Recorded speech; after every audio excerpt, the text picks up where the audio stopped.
Fala pessoal, graça e paz, bem-vindo a mais um Joycast, o podcast da Igreja Joy.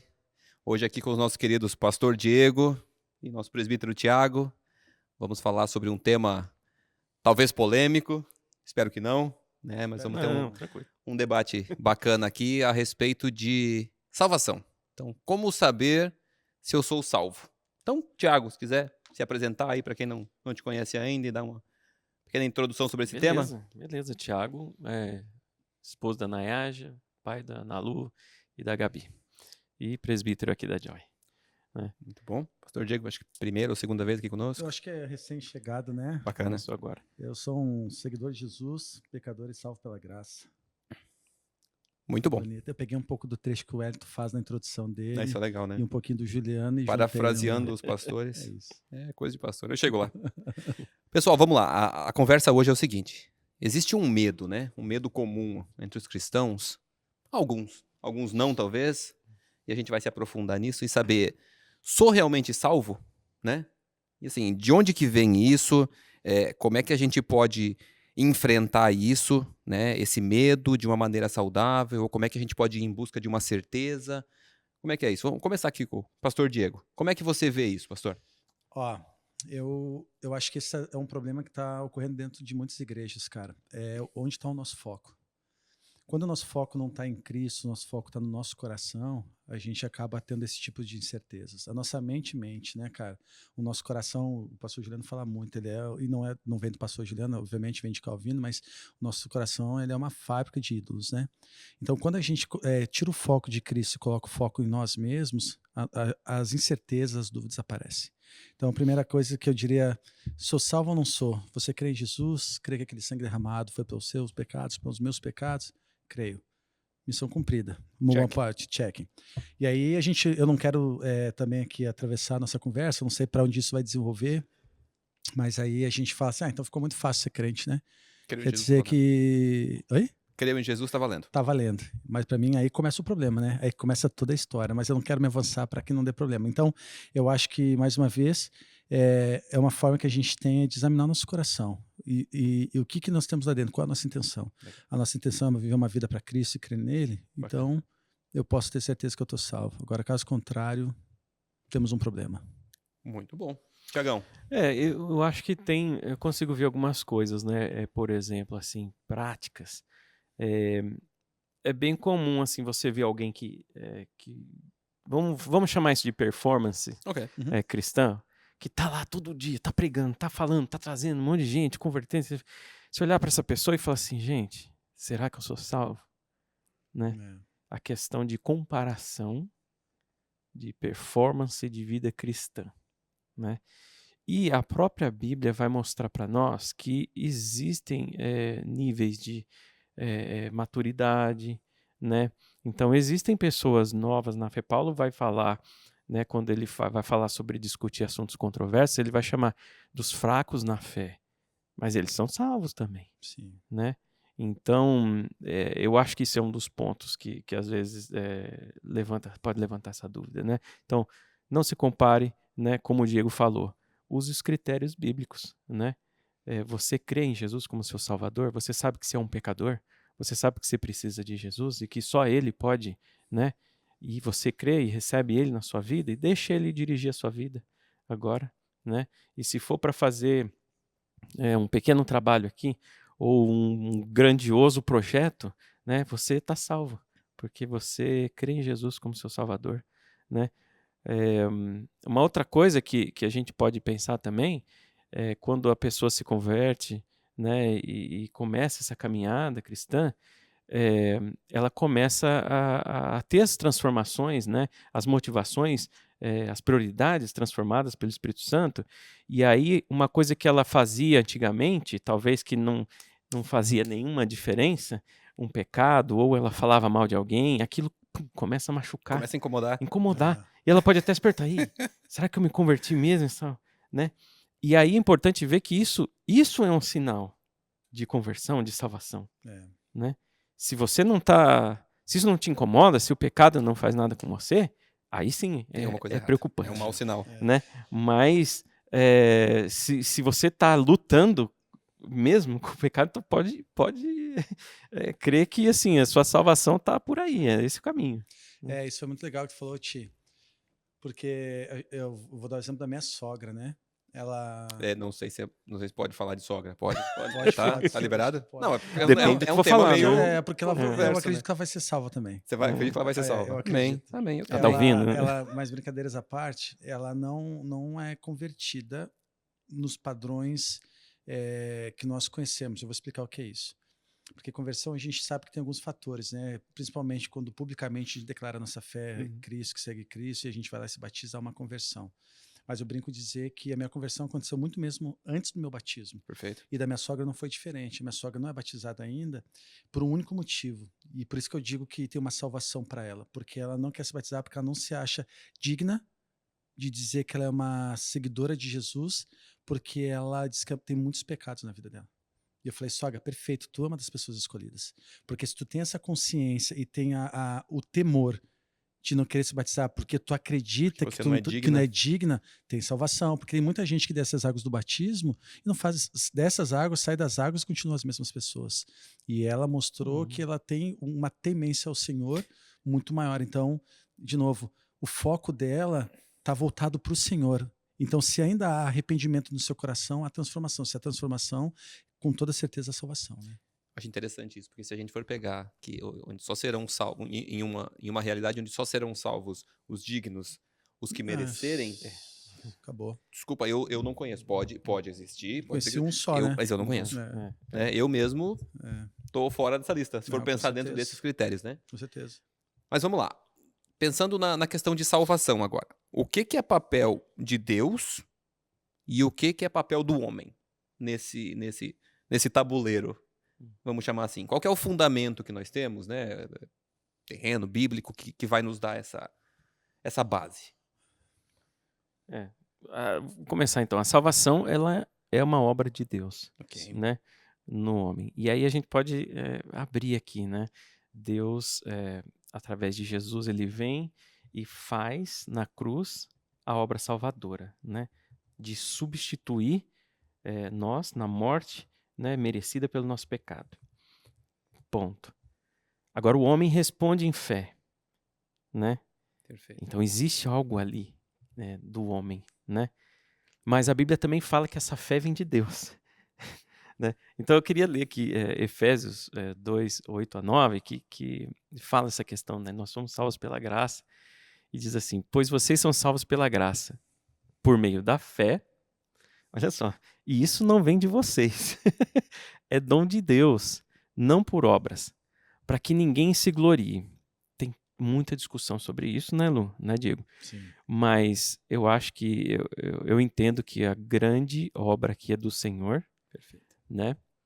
E agora, uma coisa que a gente tem que deixar claro, talvez, e para muita gente que está chegando agora, isso às vezes não está claro, é que a gente não conquista a nossa salvação. Então, a salvação, isso é certo, não é por obras, não é por merecimento. Isso aí, acho que é uma coisa que a gente pode de cara... Isso é um ponto comum. Discutir o que é de Deus, o que é do homem, a gente já sabe.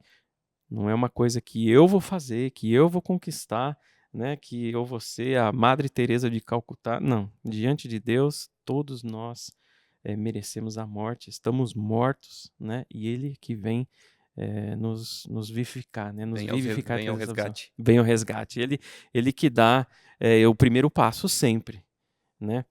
Agora podemos dizer que pode haver um mistério aí de algo, que uma participação do homem nessa resposta, né, até onde vai isso, né? Eu acho que, se puder completar um pouco, a gente já falou tudo, né? Eu acho que Deus é o que chama, o que atrai, que regenera, que edifica, que testifica, sabe? E o homem responde confiando. Eu acho que seria isso. Uma vez um pastor me falou um negócio que eu achei tão bacana assim. Ele falou que fé, que aqui a gente está falando muito, tipo, que a fé é a mão que recebe e a graça que sustenta, né? Ele falou assim, fé é como se a gente escolhe, eu já falei, acho que isso num podcast aqui, escolhe a avenida mais agitada aqui que nós temos, ou no Brasil, sei lá, e te venda, num horário de pico, atravessa aquela rua, Deus vai te falar, atravessa essa avenida aqui e chega do outro lado. Você não sabe como que vai acontecer, sabe que humanamente é impossível, mas você vai lá e faz, porque Deus pediu, uma forma de obediência. Então eu vejo muito que a graça, então, como te falou, começa por Deus e é recebida pelo homem através da fé. E aí eu te falo muito, mas a fé não vem propriamente do homem, a força da fé não está no homem, está vindo pelo Espírito também. Então, no fim do dia, é o que a gente sempre sabe, nós não temos papel nenhum nesse mundo. Nosso papel é só crer, o resto é Deus que faz tudo, né? Porque nós não somos dignos, nós não somos capazes, nós não temos merecimentos, não tem nada que eu faça que possa agradar ao Senhor, e sim, vindo do Senhor. Então, se pudesse fazer um resumo, eu faria isso. A fé, ela é a mão que oferta, que oferece, que recebe, perdão, e a graça é o que sustenta essa obra toda, né? Eu gosto muito do texto de Apocalipse, né, onde fala: eis que estou à porta e bato. Se tu abrir, entrarei e cearei contigo. Então, o primeiro movimento foi de Deus. Ele veio até a porta. Aí tem a nossa decisão de abrir, que é a fé, né, e convidar a Deus para entrar. Então ele entra e ceia contigo. Mas é o que você falou, tio. O primeiro passo, ele deu. Né? Ele criou. Ele salvou. Ele enviou seu filho. Ele. Acho que cabe tão pouco a nós, né? Se a gente for pensar assim, se for comparar, num sentido comparativo, não de performance, né? Mas se tratando como criador, né? Os acessos que ele nos deu, não tem como dizer isso é parte minha, isso é parte dele. Cara, ele já fez muito além, né? Eu acho belo isso aí também, sabe, assim, quando a gente fala que a fé não vem de nós, né, e vem do próprio Deus, como a gente reconhecer nosso tamanho do o gap que existe, né? Porque se a gente considerar que Jesus é o padrão, né? Então vamos dizer assim, eu gosto, né, da minha maneira de ver as coisas, vamos visualizar assim num gráfico, por exemplo, né? O Lu, na sua bondade, vamos dizer, ele está nesse nível aqui. E eu, na minha bondade, eu estou nesse nível aqui. Então, nós somos bem diferentes. O Lu é muito mais bondoso, muito mais, né, performático do que eu. Vou colocar a palavra, performático. Gostei. Vamos lá. Como é que fala? Performa, tem esse verbo, não? Agora tem. Muito mais. Agora tem o verbo. Aí eu falei aqui no, né, Madre Teresa de Calcutá. Aí pro Lu já sobe lá em cima, né? Vamos colocar o teto aqui Quando a gente põe Jesus nesse gráfico, e aí a gente vai dar um zoom assim, out para chegar onde ele está, esses três que a gente falou, eles vão para o mesmo nível. Perfeito. Pensa comigo, vai dar o zoom lá para ver onde que tá, para você enxergar Jesus, porque não enxerga, né? Ele está muito lá. A hora que você vai dando o zoom, esses três, cara, no fim a gente tá todo mundo no mesmo barco. Concordo plenamente. Muito bom. Mas performático, eu vou... Gostei. Anota aí pra gente não esquecer. Já coloquei, a gente vai assistir depois. Vou perguntar, assim, vai estar no YouTube. Vamos lá, gente. Voltando um pouquinho, Ti, do que você falou, de que quando a gente começa, vamos dizer assim, pecar e se arrepender. Eu acho que esse talvez seria o ponto que você comentou ali, quando você começa a não gostar de pecar. Né? Todos somos pecadores, todos caímos, né? Mas se a salvação é pela fé, né? Por que o arrependimento, ou o fato de não gostar de pecar, ele é tão crucial nesse plano, né? E aí eu vou um pouquinho mais além. Como saber se esse arrependimento pelos meus próprios atos é genuíno? Ou se não é algo meramente emocional? Tem alguma forma da gente trabalhar isso? Eu diria assim, que o arrependimento, ele não é uma causa da salvação, ele é um efeito. Então, primeiro a gente é salvo. Mas não tem que se arrepender dos pecados. Mas esse processo salvífico, como a gente falou aqui no começo, que a obra é mais de Deus, né? Então, do que nossa, Sim. O arrependimento que nós temos começa dele. Então, é ele quem vai abrir os olhos, como fala lá em Ezequiel, é ele que vai tirar o coração de pedra e colocar o coração de carne, né? Então, é uma consequência essencial da salvação, não é uma causa, assim, não é porque eu me arrependi, eu enxerguei, né?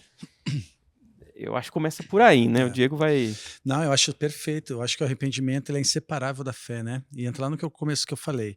Quando as pessoas acho que a vida do crente é uma vida fácil, porque se eu creio em Jesus como meu Salvador, tudo está pronto, resolvido, aí começam as transformações.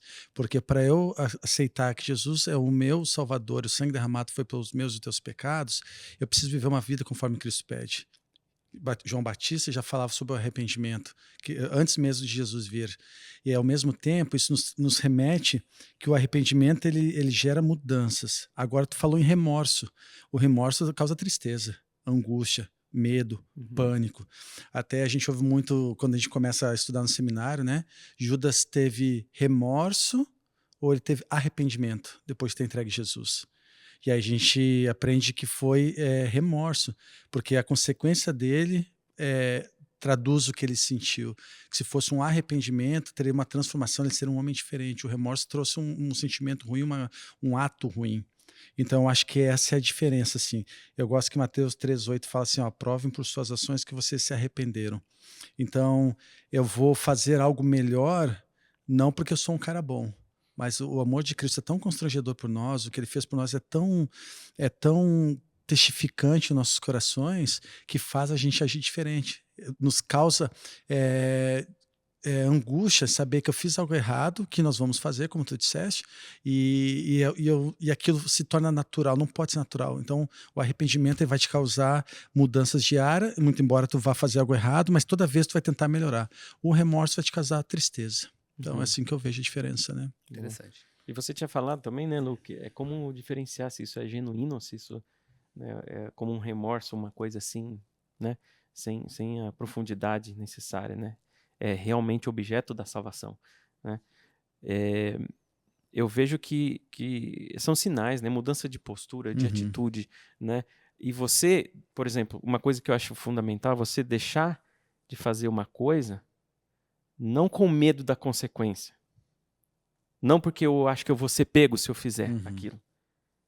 Mas realmente, por amor a Deus, ou entendendo que aquilo é uma ofensa, né, ao meu Salvador que me salvou. Sim. Então, mesmo que isso eu sei que não vai ter consequência, que eu não vou ser preso ou não vou sofrer uma multa, eu sei, eu quero fazer, né? Não por medo, por amor. Sabe a diferença de medo, amor? Sim. Seria, desculpa interromper, mas só para não perder esse gancho, seria então o que a gente comenta de vez em quando, que é o que você faz pela forma como o amor de Cristo te constrange e não pelo medo de ir para o inferno? Isso, Exato. exato. E aí, a gente dá um passo a mais, né, num nível mais abaixo, assim, para a gente entender um pouco melhor. Não é só o que a gente faz, é por que a gente faz, né? Então, não basta só analisar, como é que eu vou saber se realmente essa transformação é real ou não? Não é só o que se faz, mas é o porquê se faz, é a motivação do coração. Eu estou fazendo isso, mas qual que é a minha motivação? Eu posso ajudar um monte de pessoas e a minha motivação é querer ser visto como uma pessoa boa. Perfeito. Então, essa motivação no fim é egoísta, não é altruísta, né? E é muito legal que tu falou que ninguém tá vendo, vai ter uma consequência, né? Um tempo atrás houve um questionamento assim, teve um dia que estava muito frio e eu disse, pô, tô indo pra igreja, né? Não tinha aconselhamento pastoral, não tinha nada. Mas o meu papel é estar na igreja. E aí alguém me falou assim, vai pra igreja amanhã? Eu falei, cara, vou. Pô, vai estar nevando. Eu falei, mas eu vou. Ele falou, mas ninguém te cobra, tu vai mesmo assim? Eu falei, é justamente por isso. Eu não preciso ter alguém para me cobrar. Eu falo sempre que o meu chefe é Deus, né? É para ele que eu tô fazendo, é por ele que eu tô fazendo. É a chance, a possibilidade de ver uma obra incrível perto do Senhor. De repente, naquele momento que eu estava lá, eu não tive aconselhamento mesmo. Eu passei uma tarde lá, orando, lendo a Bíblia, montando meu sermão, mas eu poderia ter tido a possibilidade, quem sabe, de um irmão estar angustiado e eu poder levar uma palavra de conforto. Apesar de mim, através de mim, Deus poderia ter me usado. Então, é a chance de fazer a coisa certa, de novo, mesmo que ninguém esteja olhando. Eu não preciso de aplauso dos homens, né? Eu quero receber, chegar ao céu e Jesus olhar para mim e dizer, meu velho, combateu o bom combate, sabe? É isso que eu desejo no meu coração.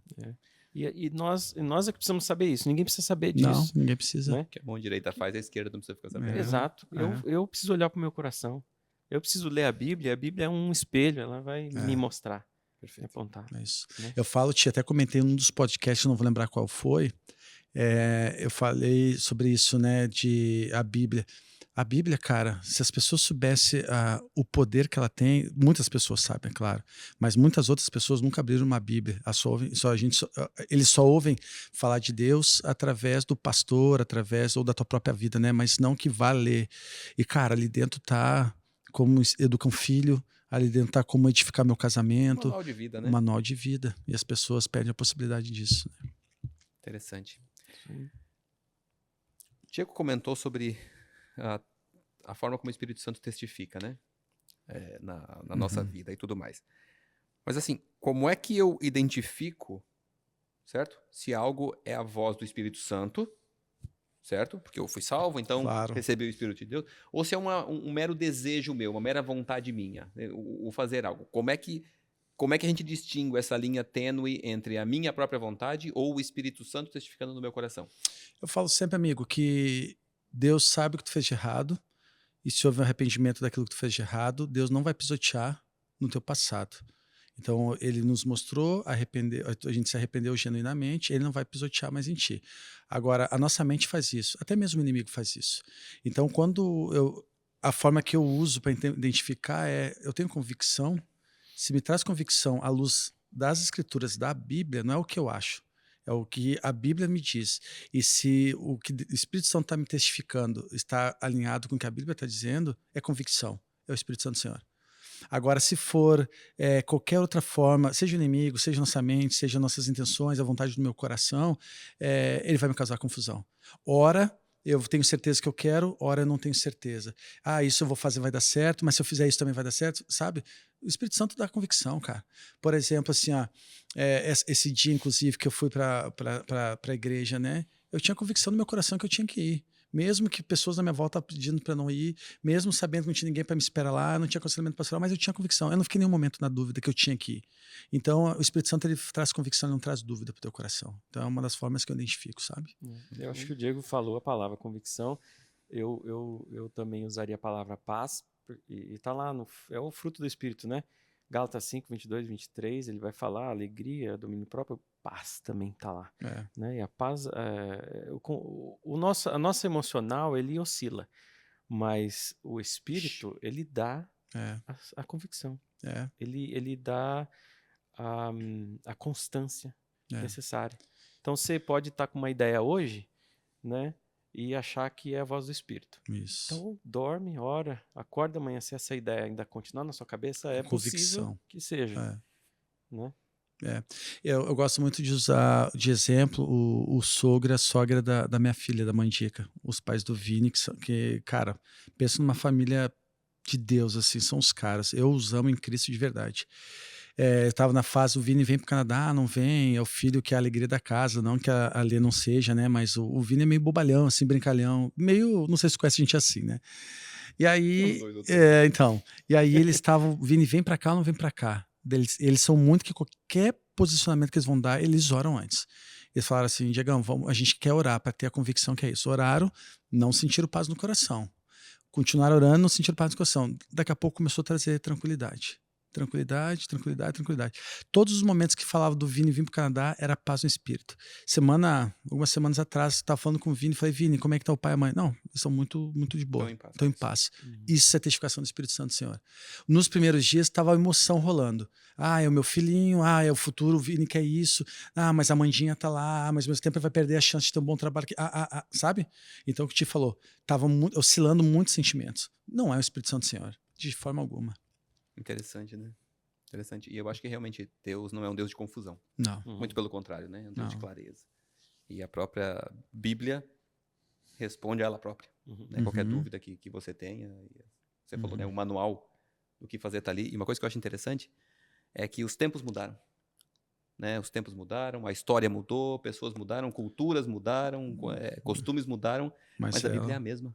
E ela continua viva e atual. É atemporal. Ela é atemporal. Incrível isso, né? Vamos lá, gente. João 14. Recita João 14. Vamos lá. Você que é pastor. Eu sou meu pastor, nada me faltará. Sacanagem. João 14 fala... Evangelho de Jesus segundo João, ele fala que se me amares verdadeiramente, guardareis os meus mandamentos. Então, nesse ponto, a gente está falando sobre obediência. Né? E aí agora eu pergunto, a obediência, ela é causa ou consequência da salvação? Eu falo da mesma forma que a gente falou do arrependimento, eu falo da obediência. Obediência é um efeito, né? Então, nós obedecemos a partir do momento que nós somos transformados. Né? Porque antes o pecado não mexia com a gente. Então eu não fui salvo porque eu obedeci. Não. Eu obedeço porque eu fui salvo. Não, de maneira nenhuma. Eu não posso obedecer para ser salvo. Né? Eu não quero obedecer. Que obedecer o quê? Pra quê? De forma alguma. Não, concordo plenamente.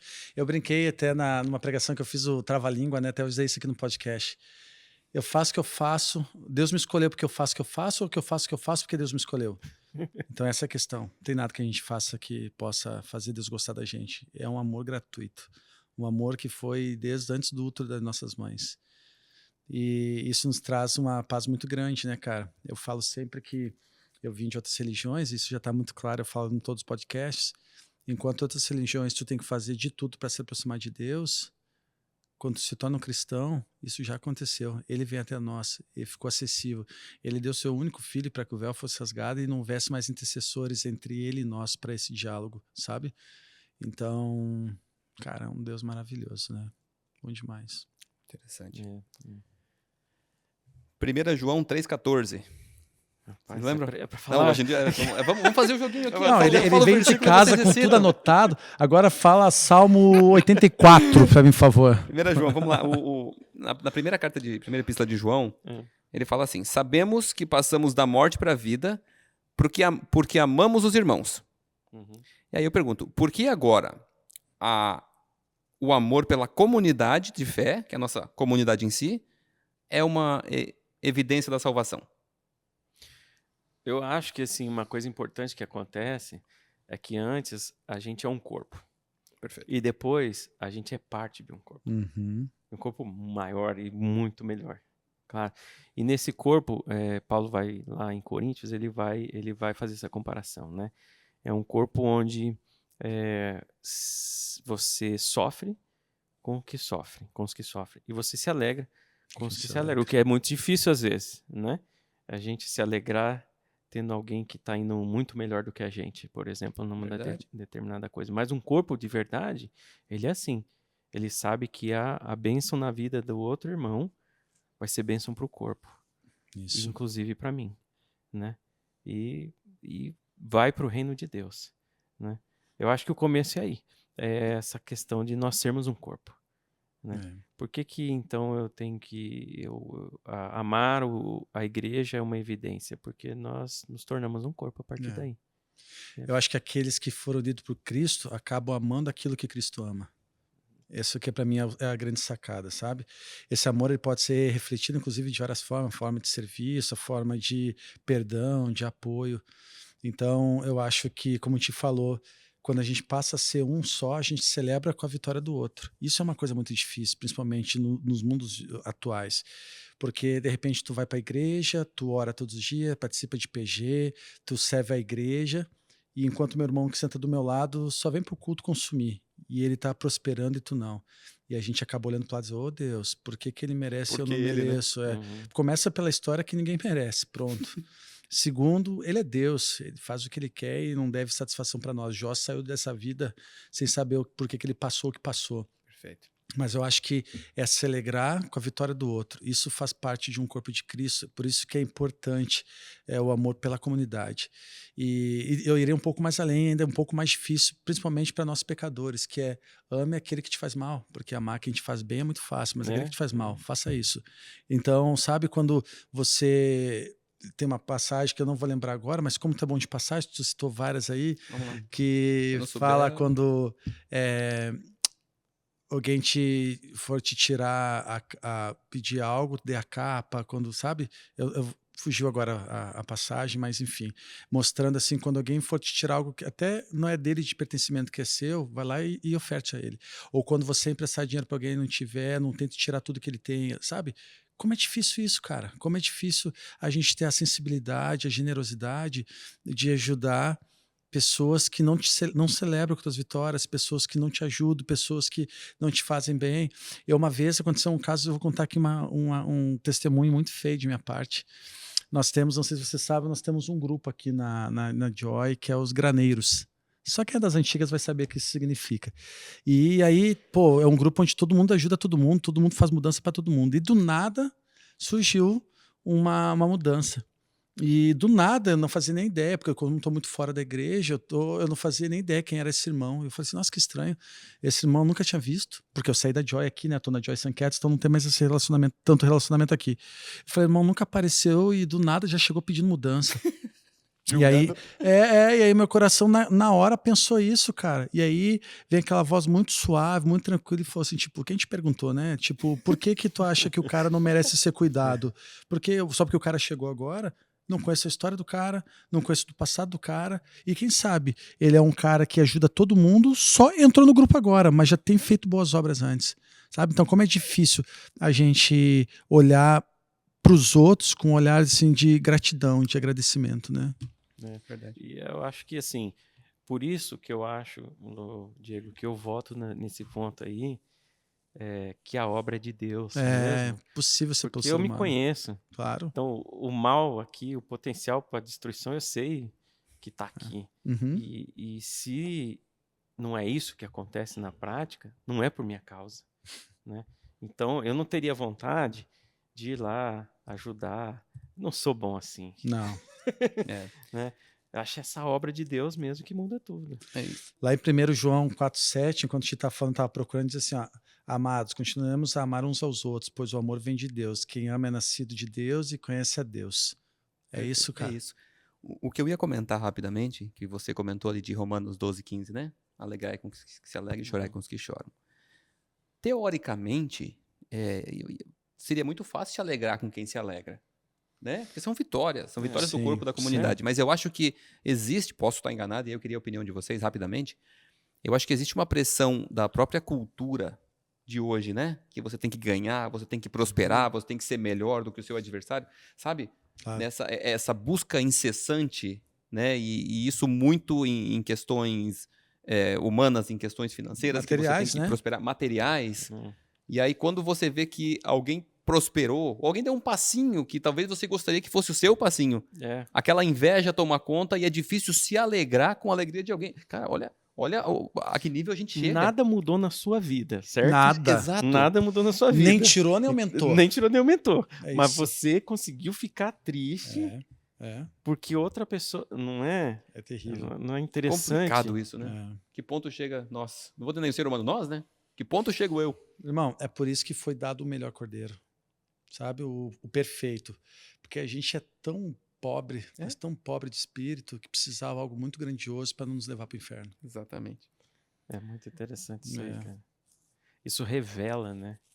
Que eu tenho um amigo que descreveu de um jeito bem direto, assim, uma vez para mim, falando sobre isso. Ele falou assim: Thiago, é muito bom ter alguém perto de nós pior do que a gente.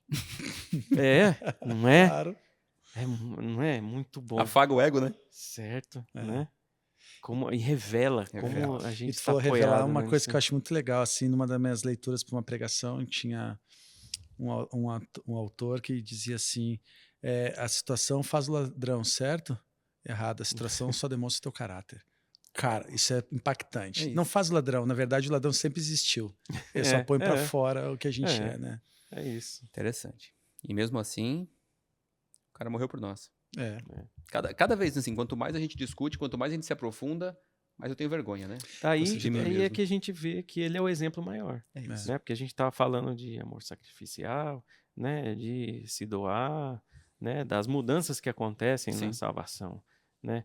Quem que deu mais? Quem que se entregou mais? Quem que diminuiu mais? Quem que foi mais humilhado? Né? Ninguém mais foi do que ele. E sabe, cara, eu tenho falado muito isso, eu tenho uma urgência, assim, quase que uma obrigação de pregar desse Deus maravilhoso que a gente tem nos cultos aos sábados, e todos os cultos eu tento trazer como mensagem principal arrependimento e obediência. Acho que a gente está vivendo numa era de consumismo tão grande que a gente perdeu o foco no Senhor. O nosso foco é ter uma vida boa na terra. E vida boa, a gente está falando, obviamente, materialmente falando. É só a gente ir numa casa de luto, cara. Quando o cara tá lá deitado, primeiro, todo mundo ama, né? Quando o cara tá morto. Enquanto tava vivo, ninguém falava isso para ele. Segundo, quando pergunta para ele assim, como é, ele foi um bom homem, ele foi maravilhoso, nossa, o cara construiu, tem 3 casas, ele era filho de fulano, agora ele é empresário. Então tu é visto como uma pessoa boa se tu prosperou financeiramente.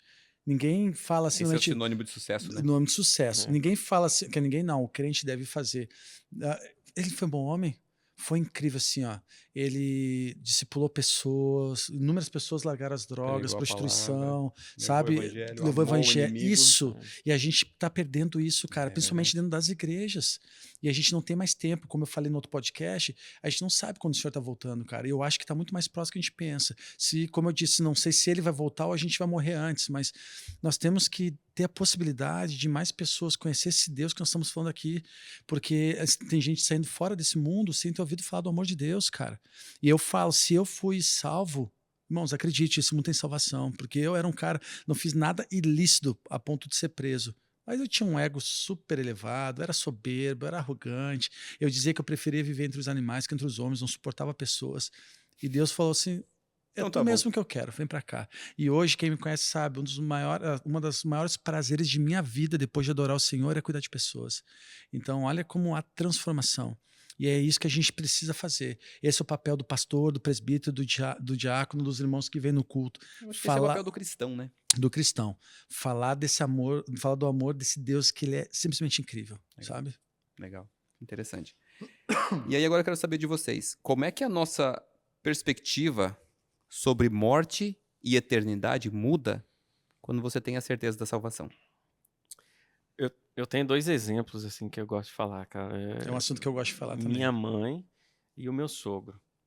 As 2 pessoas bem próximas. Os 2 morreram do mesmo tipo de câncer, com 10 anos de diferença. E os 2, assim, próximos da morte, assim, nos meses ou nas semanas, deram um testemunho, assim, fantástico, sobrenatural, né, dessa perspectiva de quem está sabendo que já está chegando, né, e uma paz, uma tranquilidade. A minha mãe, ela dizia assim, vocês tão tristes, né, mas eu vou me encontrar com o meu Salvador, eu vou para um lugar maravilhoso. Olha só. Eu sei que vocês vão ficar com saudade, mas eu vou para um lugar maravilhoso, né? O meu sogro, quando ele estava ele coitado, ele ficava no sofá deitado assim, e todo dia, eu morei com ele um tempo, né? Todo dia eu via, pelo menos uma pessoa indo lá visitar ele. A pessoa queria lá confortar. E todo dia ele pastoreava essas pessoas. Nossa. Todo dia as pessoas choravam, eram consoladas por ele, que estava deitado num sofá lá com câncer, né, com esse testemunho. E da mesma forma, né, dizendo assim, ele dizia assim, eu não quero desperdiçar esse câncer. Nossa, que incrível, cara. Então essa perspectiva, Lu, eu acho que é a perspectiva de uma pessoa regenerada, né, que sabe, tenha plena convicção de que dali a pouco ela vai. Tá nos braços. Deixa de ser perde o medo da morte e vê como uma passagem para se encontrar com o Senhor. Tu falou um negócio de câncer muito incrível. Duas considerações. A minha família meu filho está aqui junto nos bastidores, pode confirmar isso. Eu falo, se não todos os dias, quase todos os dias, que se um dia eu vier a morrer por agora, seja quando for, eu não gostaria porque eu queria poder ver meus filhos crescer, casarem, ter filhos, eu ter netos e tudo mais. Mas eu falo para eles, eu sei que o dia que eu morrer, vocês vão chorar, que é supernatural. Eu acho que o luto é válido, mas mal sabe eles, cara, que eu vou estar no melhor lugar possível, melhor do que eles, inclusive, vão ficar aqui no Canadá ralando nesse frio. Eu vou estar face a face ao Senhor. E aí me traz muito uma lembrança. Eu perdi totalmente o medo da morte. Eu nunca tive, mas antes era por arrogância, hoje é porque eu sei que eu vou me encontrar para aquele quem eu vivo, né? Mas a segunda coisa que eu jamais me esqueço, um pastor contando uma história do seu José, nome fictício, claro. Seu José, um homem temente ao Senhor, 80 anos. Temente ao Senhor, assim, um dos caras mais parecidos com Jesus já que o pastor havia conhecido. E o seu José descobriu que estava com câncer, leucemia. E é caso real.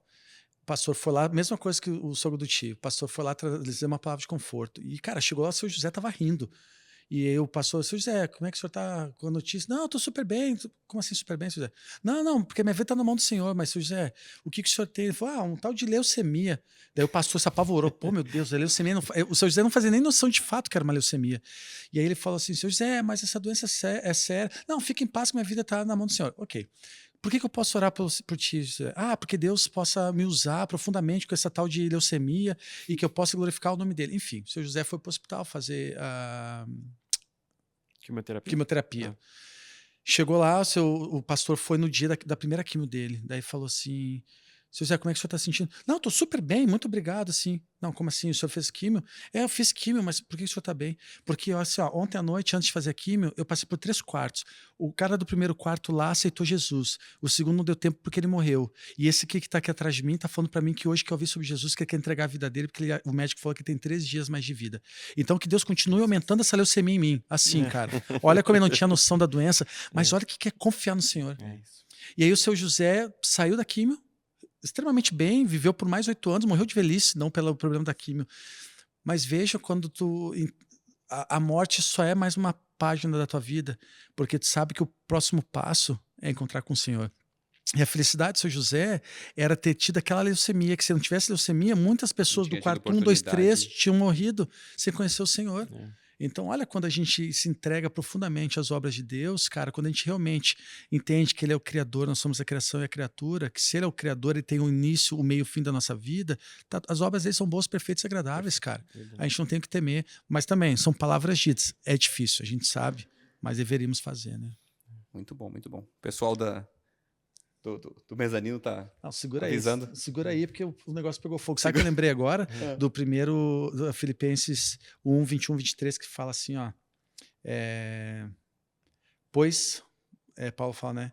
Pois para mim o viver é Cristo e morrer é lucro. Mas eu gosto da continuação que quase todo pastor não fala.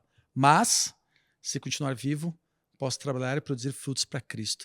Então, para mim viver é Cristo, morrer é lucro, mas se Deus me der a dádiva de ficar vivendo, eu quero exaltar o nome dele, louvar, glorificar esse Deus maravilhoso, né? É isso. Bom demais. Muito hoje eu tô meio pentecostal. Cadê o pastor Wellington? Já foi embora? Não, hoje eu tô meio empolgado. Já foi. Nele. Se encaminhando para o final, vamos ter aqui mais uma última pergunta. Vamos embora? Que vocês, ao responder, ela já façam suas considerações finais, o pessoal que está assistindo a gente. E a pergunta é, se a certeza da salvação não é uma licença para pecar, porque muita gente pode utilizar isso como uma desculpa, né? Já estou salvo, independente do que eu faça, tá valendo. Qual é o propósito final dessa certeza? E como ela nos impulsiona para a missão e para uma vida de gratidão e serviço? Nossa, eu já até esqueci o início da pergunta. Eu leio de novo na sua vez, não se preocupe. Eu acho que assim, o começo da pergunta, né, como você falou, não é uma licença para poder pecar, já que eu sei que eu sou salvo, então isso já é um sinal de que você não é salvo, se o seu objetivo é poder ficar tranquilo, né? Porque Deus não chamou a gente para ficar tranquilo e quieto e parado, né? Então, se você está pensando dessa forma, então eu não posso dizer isso, mas possivelmente você ainda não nasceu de novo, né? Porque ele nos chamou para esse tipo de vida aí, né? De entrega, né? De buscar uma doença com alegria, né? Porque isso não é natural da gente, ele vai dar isso pra gente. Então, se você acha isso muito distante, então você ainda possivelmente não foi salvo, né? Mas pode ser hoje, né? Você pode dobrar o joelho e pedir, né? E clamar essa transformação, e ele vem. E na hora você é salvo e vai começar a ser transformado, né? Mas eu esqueci o resto da pergunta, então eu te passo pro Diego. Não, eu só que ele começou a ler Gênesis e aí pegou... Então, assim, como que isso nos impulsiona para a missão e para uma vida de gratidão e serviço? Eu acho que isso naturalmente impulsiona. Agora eu entendi melhor. Porque assim, se eu... Pergunta próxima vez. Pergunta longa dá muito trabalho. Pensa bem, se eu sei que se tudo isso aqui dá errado, mas que eu morrer, ainda vou para o céu ter uma vida eterna, cara, eu vou me jogar de cabeça, né? Eu vou arregaçar a manga, vou partir para cima, vou me arriscar, vou estar disposto a perder, sim. E eu vou perder. Aos olhos humanos, eu vou perder. Aos olhos materiais. Eu vou perder. Mas se eu tenho a convicção de que, ao fechar os olhos, eu vou abrir, vou estar com Cristo para sempre, Isso muda tudo. Isso impulsiona, como a própria pergunta já falou, impulsiona, né, a trabalhar, a me entregar para Ele, a fazer, a me esquecer dos meus próprios interesses e confiar que os dele são melhores, que vão me levar para perto dele. Né? Perfeito. John Piper fala uma frase que eu acho linda, que é: segurança não é a porta para o pecado, é o combustível para a missão. Então, se eu tenho a certeza, cara, de tudo que a gente falou aqui, isso é libertador, assim, nos liberta do medo, nos leva para a gratidão. Isso nos propulsiona, cara, para falar mais desse Cristo que a gente ama, do que a gente comentou aqui, ver graça nas dificuldades, ver graça nas perdas, ver graça nas perdas humanas, como te falou. Então, acho que se eu posso terminar aqui falando, pecar, nós vamos pecar todos os dias. Agora, o que acontece depois que tu peca e reconhece teu pecado? Existe um arrependimento? Existe uma dor, uma tristeza no seu coração que não te permite fazer de novo? Enquanto houver esse medo, essa preocupação, esse desconforto no teu coração, a salvação. Agora, se tu começar a pecar e isso não fazer nenhum tipo de sentimento, não te causar nenhum tipo de sentimento, inclusive de não haver mudança para não fazer mais, para tudo, recalcula a rota, porque alguma coisa está errada. E como eu disse, a gente não sabe quando que o noivo vai voltar. A gente não sabe se as lamparinas estarão acesas ou não. A gente não sabe se a gente vai bater na porta, ela vai abrir, porque eu estou cumprindo o que Jesus pediu para a gente cumprir. Lembre-se que a salvação não está relacionada... Eu creio em Jesus e está tudo certo. A Bíblia fala, quem crê em Jesus e se arrepender dos seus pecados serão salvos. Contudo, a partir daí começa a vida de um cristão. Então, meus irmãos, amem Jesus com todas as suas forças, tire um momento de oração, de reflexão. Se estiver com dúvidas sobre a sua salvação, não tentem procurar na internet, procure o seu pastor, seus presbíteros, seus diáconos. Tenham conversas saudáveis, maduras espiritualmente, com pessoas sérias, porque nem sempre o fato de o cara ter uma boa dicção, uma boa oratória, significa que ele é o conhecedor da palavra, ou que ele é um líder levantado por Deus. Pode ser somente um aproveitador. Perfeito. E que Deus possa abençoar a vida de vocês profundamente, em nome de Jesus. Posso fazer só um finalzinho Claro. aqui? Porque eu estava pensando, enquanto o Diego estava falando, a gente falou muito sobre convicção, certezas, né, paz perfeita. Então, pode dar a impressão que uma pessoa salva, ela não vai ter dúvidas, que ela não vai ter sofrer com questionamentos, ou até mesmo questionar a própria salvação. No mundo teremos aflição, né, meu irmão? Mesmo ser sugestionado pelo inimigo que você não é uma pessoa salva, né? Então, isso pode acontecer. A Bíblia fala sobre isso, né? Então, você que está ouvindo, talvez, entenda isso. O que o Diego falou é muito importante. Enquanto houver um incômodo pelo pecado, enquanto houver esse desejo de correção, de arrependimento, então esse é o caminho da salvação. Você provavelmente é salvo, né? Então, se tiver dúvidas, volte de novo, dobre o joelho de novo, busque o Senhor de novo, né? Em oração, em jejum, e Ele vai voltar com a confirmação do seu coração. Perfeito. Amém. É isso aí. Muito obrigado a você que nos acompanhou até aqui. Se eu posso deixar uma última e curta mensagem, eu acho que, em nome de nós três, o que a gente gostaria, e o fato de a gente falar tanto desse Jesus maravilhoso, é que esse amor que um dia nos encontrou, né, possa encontrar você também, Amém. possa te regenerar, possa te curar, te salvar. E essa é a nossa missão, né, que a gente leve isso adiante, que a gente chegue ao maior número de pessoas e lugares possíveis. Mateus 28:19, se não estou enganado, tudo que é bom de passagens bíblicas de cor na cabeça, e de ao mundo fazer discípulos de todas as nações. É isso que a gente tem que fazer. Amém. Vá fazer discípulo, conte para as pessoas desse Deus maravilhoso que a gente está falando hoje aqui, desse Cristo maravilhoso. Ah, pastora, não conheço passagem bíblica, não importa. Vá falar para as pessoas que existe um Deus bom e maravilhoso.